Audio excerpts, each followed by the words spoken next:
to you, sir. Hey guys, I'm Omar from GameSparks. What we do is we run a backend as a service. You could call it a games engagement engine, backend engine. It's actually something really new, cutting edge. A lot of people don't know what to name it because it means different things to different people. I'm going to be just talking to you guys today about social and multiplayer mechanics in games. It's really obvious, it's really played out. I can't understand why games these days won't adopt these features in their games. But I'm just going to be talking a little bit about it. I won't take too long. Just scratching the surface, and then we can go through questions and stuff like that. It's a pretty broad subject. I'm just going to be touching lightly on it. What do we mean by social from a backend as a service provider perspective? Sharing experiences. Everybody wants to tell their story. And sharing experiences is one of these ways. We talk about comparing scores.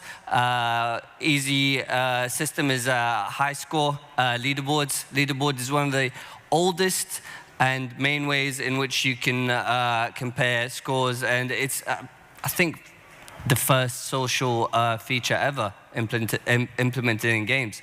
Inviting friends, challenging other players, viewing other players' progress, and creating groups and guilds. These are what we mean by social, and throughout this presentation, that's what I'm going to be in every time I say social or multiplayer, just for this slide in particular.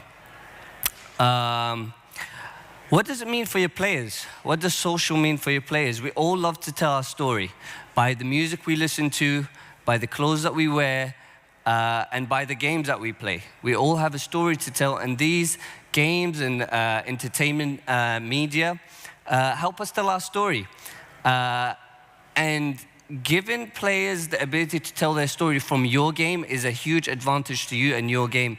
And you'll see your game being shared on social media, between people, but giving people the ability to do that within your game is giving people the ability to tell their story to people that relate to it most, and it's the people that are playing the games.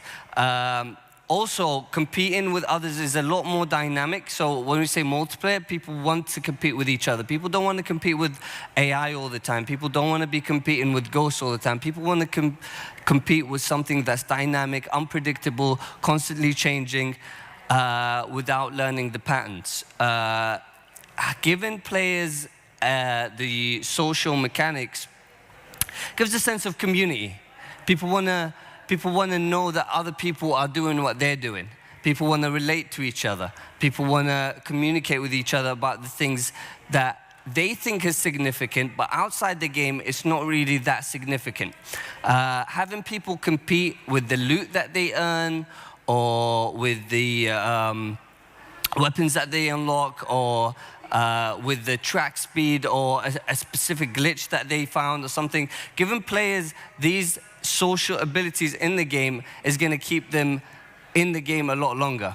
They don't have to go anywhere else to tell people their story. They can tell it within the game.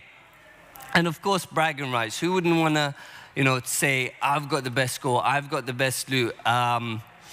These are the things that players look for and keeps them longer in the game, playing a lot longer, talking about it a lot longer. What does it mean for the devs? Social mechanics bolster already existing mechanics. I'm talking if you give the player the ability to be creative, but not the ability to speak about how creative they are or share how creative they are, it's, you're missing a big part of what makes this mechanic great. For example, we have a PewDiePie's game that's running on our backend, and it gives you the ability to create your own room, your own gaming, streaming room. You can buy your loot, you can customize it however you want. And they go a step further by allowing you to view other people's rooms, your friends, other people, PewDiePie himself. You can view them, rate them, love them, and send feedback to the players about the things that they've created. That's a huge, huge push on that one mechanic. That's people telling their stories through the mechanic, people competing with each other because they can see other people's progress. If I can't see other people's rooms, one, I'm not inspired, and two, I really don't know how my room is compared to other people.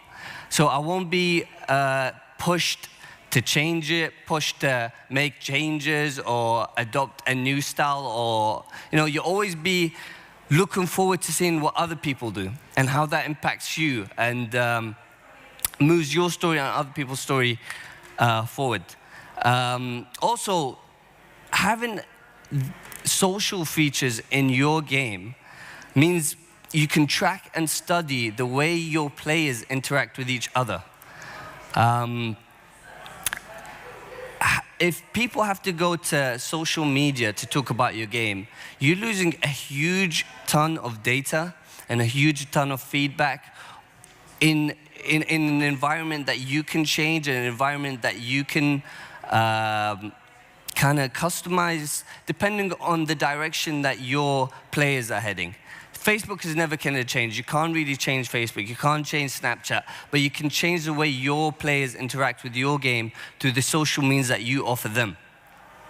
Also, it goes without saying, the longer that your players partake in your game and the longer they socialize in it, the longer they grow a community within it, it will grow.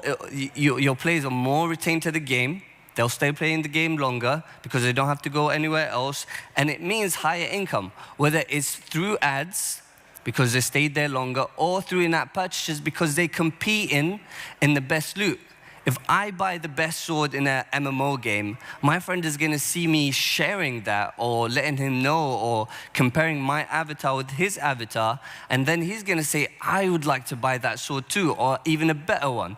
And it's going to be competition leading to better retention and better monetization. Why would you implement it? There's a slew of reasons why you would implement social features and multiplayer features. I'm actually just going to skip past this point because the important thing is, why wouldn't you implement it? The only reason why you wouldn't implement social features or multiplayer features in your game, besides not making sense, but really social features do make sense in every type of game nowadays, is technical limitation.